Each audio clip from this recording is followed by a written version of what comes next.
अपनी साधना में कौन सी वृत्ति स्वयं बाधक बन जाती है और साधक अपनी हानि आप स्वयं कर बैठता है। प्रथम है वाणी, क्या बोलना अथवा क्या नहीं बोलना। इसको महाराज से समझ लेना।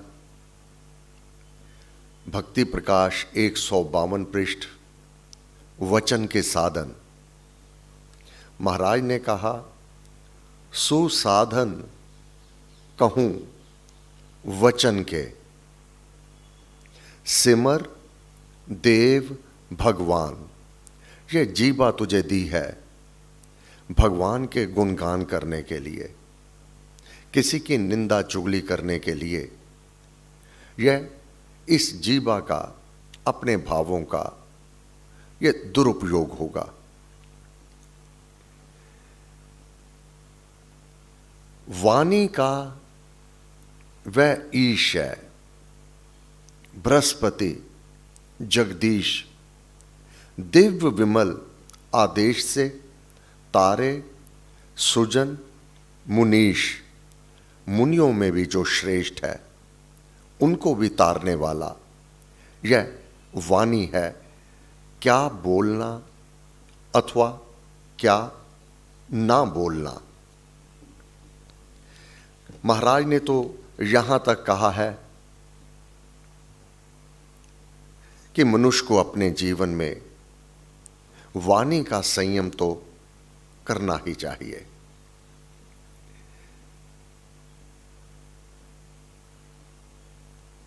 बहुत अधिक ना बोलना।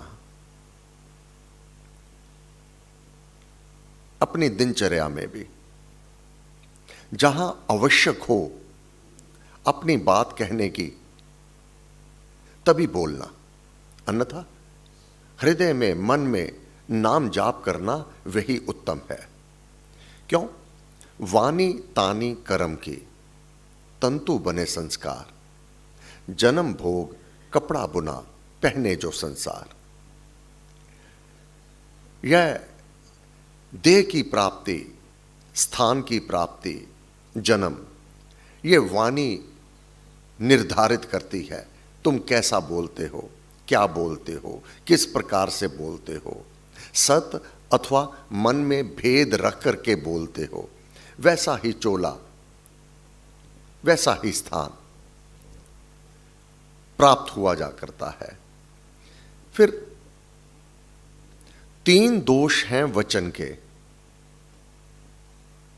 अपना करे बखान, निंदा करना अन्न की, झूठा वचन महान।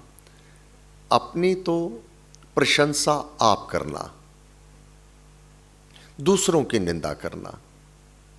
अपनी प्रशंसा वह सभी बातें करनी इस ढंग से करनी कि दूसरा यह समझे कि मैं तो बहुत अच्छा हूं, परंतु तीसरा कोई वह बुरा है। इन भावों से वार्तालाप करना, यह सभी भाव व्यवहार अधोगति को ले जाने का कारण बनता है। महाराज ने कहा, अभिमानी के वचन में बसते वैर विरोध। जो अभिमानी होगा उसके वचन में वैर भाव के शब्द होंगे और वह विरोध करेगा। और द्वेष कला उसके वचनों से अवश्य में बढ़ेगा। फिर अभिमानी फूला फिरे, अहंकार का भार, भारी कंधों पर लिए लांग विनय की कार। बड़ों का आदर।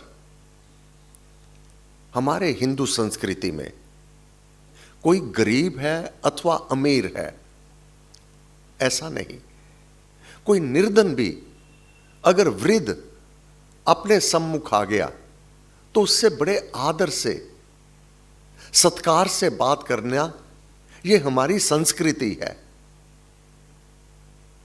कोई गुणवान है, अष्टावक्र जी, रंग इतना काला जैसे तवा होवे, और शरीर इतना कुबड़ा, आंठों अंग टेढ़े मेढ़े, घसीट घसीट करके चलते, ठीक से चल भी नहीं पाते, परंतु ज्ञान का सूर्य महाराज जनक की सभा में आ गए। महाराज जनक त्रैकालदर्शी, ब्रह्मज्ञानी, आत्मा ने तुरंत बता दिया कि अष्टावक्र जी कोई साधारण मानव नहीं है, ज्ञान का सूर्य है। अपने सिंहासन से सभापति भी हैं, राजा भी हैं, ज्ञान गोष्ठी भी चल रही है। उठ खड़े हुए, दोनों हाथ जोड़ लिए। सभा में जितने ऋषि मुनि सिद्ध ज्ञानी बैठे थे, क्योंकि राजा खड़ा हो गया और सभापति है, वह सभा का अध्यक्ष पद पर विराजमान है, बड़े हैं, उनको देख करके सभी ऋषि मुनि तुरंत खड़े हो गए। देखने लगे कि महाराज जनक इस ज्ञान गोष्ठी में जो स्वयं उठ खड़े हुए हैं, नमन कर रहे हैं, वह कौन है, किस हस्ती का स्वामी होगा। ज्यों ही सभा में उपस्थित ऋषि मुनि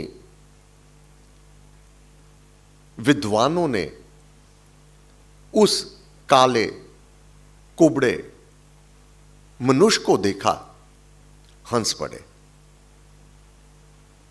और तुरंत बैठ गए। किस भाव को रख करके कि महाराज जनक ने हमारी इस ज्ञानियों की सभा में इसका आ जाना, इसका उपहास किया है। इस भाव से वह बैठ गए। अष्टावक्र जी उनके मनोभाव को जान करके तुरंत उस सभा से बाहर जाने लगे। महाराज जनक जानते थे किस हस्ती के स्वामी है ये, आत्मा ने बताया। अपना सिंहासन छोड़ करके अष्टावक्र जी के सम्मुख हाथ जोड़कर आ खड़े हो गए। हे देववर, क्या भूल हो गई, क्या हमसे त्रुटि हो गई, आप इस प्रकार हमें बिना ज्ञान दिए सभा से बाहर जा रहे हैं। और अष्टावक्र जी ने, हे राजन, मुझे इस कीचड़ में नहीं कूदना जहां पर सभी चमार हैं। महाराज जनक तो वे जानते थे, परंतु आश्चर्यचकित कि ये तो कुलीन हैं, सभी महापुरुष हैं ये, इनको आपने चमार क्यों कहा। अष्टावक्र जी ने कहा, परखे चाम चमार कहावे, चमड़ी की परख करने वाला तो चमार ही होगा। पूछो, राजा खड़ा होवे, सभापति खड़ा होवे, तो ये शिष्टाचार क्यों भूल गए? ये हंसते हुए अपने आसन पर कैसे बैठ गए?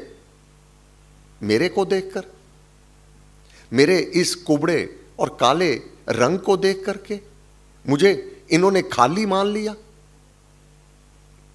सभी ने सत बोला, हां ऐसा ही है। हमने समझा कि हम तो ज्ञानवंत इस सभा में ज्ञान गोष्ठी कर रहे हैं, यह इस प्रकार देह का व्यक्ति आपने, हे महाराज, खड़े हो गए, हम खड़े हो गए। जब इसको देखा तो हमने समझा आपने उपहास किया है, हम बैठ गए। अष्टावक्र जी, इन्होंने मेरी चमड़ी निहारी तो मैंने चमार कहा तो क्या गलत कहा? महाराज जनक के आंखों में आंसू, हे प्रभु, हम अज्ञानी हैं, आप हमें ज्ञान अवश्य दीजिएगा। वाणी, महाराज जनक की इस वाणी से, विनम्रता से, बड़े का आदर, ज्ञानवंत, वह किस आयु का है, किस वंश से है, स्वरूप और करूप ज्ञानवंत नहीं देखता, वह तो ज्ञान को ही देखता है और उसके अनुसार वाणी को बोलता है। वाणी तानी कर्म की, यह वाणी निर्धारित करती है मानव को अगला जन्म व स्थान। गुरु महाराज ने कहा, अति मानी जन अधम है, अति निंदक अति नीच। नीच भी कितने, अति नीच, जो निंदा करते हैं।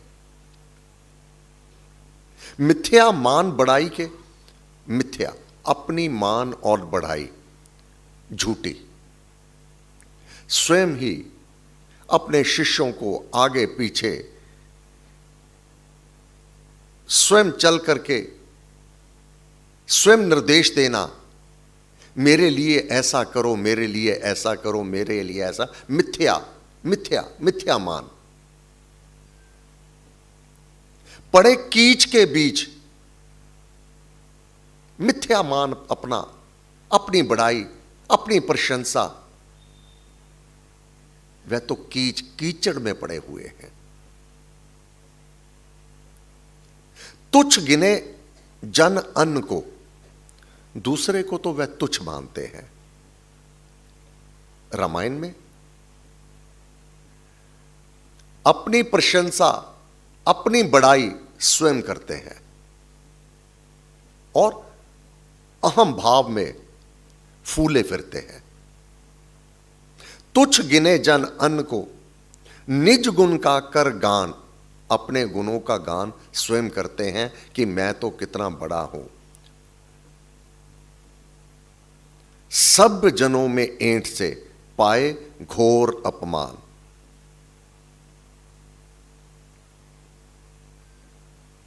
साधो तजिए मान को, कर साधन सुखकार, हित मित सुमृत वचन को बोलिए सहत प्यार। गुरु महाराज, निंदा करना बिगाड़िए, मन की मधुर सुजाल, मैले पानी पाप से भरे ना दिल का ताल। निंदा करना अन्न की, दोषों को दिखाए, पोल खोल पर जनों का नीचा धाम बतलाए। नीच जूनिया, नीचा धाम, उस जूनी में कीड़े मकोड़े, पशु पक्षी, काक, कुत्ते सम, इस जूनी में चला जाना, ये पीछे से वार करते हैं अपनी वृत्ति, अपने वचन के कारण। हे प्यारे, तो अपनी हानि ना कर। आत्मा ही आत्मा का बंधु है, आत्मा ही आत्मा का मित्र है। तब गुरु महाराज ने कहा, तोले जग में पाप सब, ध्यान तुला में आप। निंदा भारी पाप है, सभी पाप का बाप। निंदक के मन में बसे छिद्र, देखना दाग। गुण के सुंदर बाग को वही लगावे आओ। निंदक से डरते नहीं। जो अपने इष्ट देव और अपने गुरु को समर्पित है, जब उसकी निंदा करता है कोई, निंदक से डरते नहीं संत भक्त गुणवान। ना तो संत डरता है ना भक्त डरता है। जो गुणवान है, जो निंदा करने वाला है, उससे वह नहीं डरते। क्यों? वह जानते हैं जैसी जिस पे वस्तु है वैसी वही दिखाए। उसका बुरा ना मानिए, अन्य कहां से लाए। जैसा जल हो कूप में वैसा बाहर आए। जैसा जल कुएं में होगा वैसा ही बाहर आएगा। अगर कुएं में मीठा जल है तो उसकी वाणी मीठी होगी। जैसा मानव होगा वैसी ही उसकी वाणी होगी। दिखावे में तो रावण ने भी वस्त्र क्षाए उसने धारे। आया रावण कपट पसारे। पैर खड़ाऊं सिर पर चोटी, कर में कमंडल ली एक सोटी। वस्त्र क्षाए उसने पहने, आया रावण कपट पसारे। कपट गेरुआ कपड़ा पहन लेना, सिर घोटम घोट और तिलक भी लगा लेना, बहुत चंदन के, परंतु मन में रखना डा अति। मन में रखना डा अति। दूसरे की महिमा को देखते हुए, उसके गुणों को देखते हुए ईर्ष्यावश उससे द्वेष करना। गुरु महाराज ने कहा, बलिहारी उस भक्त के जो निंदे निज काम।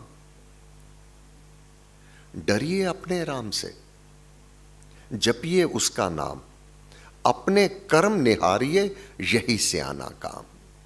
हे गुरुदेव, जिसको यह समझ आ गया वह अमृतवाणी में जो आपने कहा बोलना ही है ना अपने मुख से, तो प्रभु के गुणगान करो, वही बोलो, उसकी महिमा को बोलो। अमृतवाणी का नित गाना। मन में डा नहीं रखना। राम राम मन बीच रमाना। लाभ क्या होगा? देता संकट विपद निवार। जीवन में आने वाले संकट और विपदा का इससे निवारण हो जाएगा। अगर मन में डर रखा जाएगा, ईर्ष्या द्वेष रखी जाएगी, फिर जीवन में वैर विरोध और विघ्न उत्पन्न हो जावे, रोग उत्पन्न हो जावे, तो क्या इसमें आश्चर्य है कोई? जैसे कर्म करे जन कोई, वैसे फल पाता है सोई। इसलिए अपनी वाणी में अमृतवाणी का नित गाना। राम राम मन बीच रमाना। हे प्यारे, तेरे को लाभ क्या होगा? इस विधि से देता संकट विपद निवार। तेरे जीवन में संकट और विपदा आने से पूर्व ही तेरी इस वृत्ति, इन भावों के कारण उनका निवारण हो जाएगा। वह पहले ही मूर्छित हो जाएंगे, वह पहले ही उनका दमन हो जाएगा। देता संकट नहीं सामना करना पड़ेगा, संकट का विपदा का। देता संकट विपद निवार। क्या मिलेगा? कर्ता शुभ, अब अशुभ तो होगा नहीं। कर्ता शुभ श्री मंगलाचार। ना तेरा अमंगल होगा ना तेरा अशुभ होगा। अब इस ज्ञान को समझ करके, जान करके कौन भक्त किसके साथ वैर विरोध कर पावेगा कभी? महाराज का शिष्य तो कदापि नहीं कर पावेगा। परम पूज्य श्री प्रेम जी महाराज को समर्पित वैद दास तो कदापि नहीं कर पावेगा। उसको पता समझ लग जाती है कि इससे मेरी हानि होगी, इससे मैं अपनी साधना में नीचे गिर जाऊंगा, इतना गिर जाऊंगा कि मेरे कर्मों के कारण अधोगति को, मेरी आत्मा को जाना पड़ेगा। ऐसा साधक कैसे, किसका विरोध करेगा, किसकी निंदा करेगा, क्यों चुगली करेगा, वह अपना अहित क्यों करेगा? हे गुरुदेव, सबको सद्बुद्धि मिले, सभी आपके ही गुणगान करें। निंदा, वैर विरोध में पड़कर अपना कर्म बिगाड़ करके कोई भी अधोगति को ना जाए, ऐसी हे भगवान आपकी सब पर कृपा हो, कृपा हो, कृपा हो, कृपा हो। आपको बार बार नमस्कार, नमस्कार, नमस्कार, नमस्कार। आज मंगलवार साईं प्रार्थना सभा 7 से 8:15 बजे तक। धन्यवाद। सब शक्ति मते परमात्मने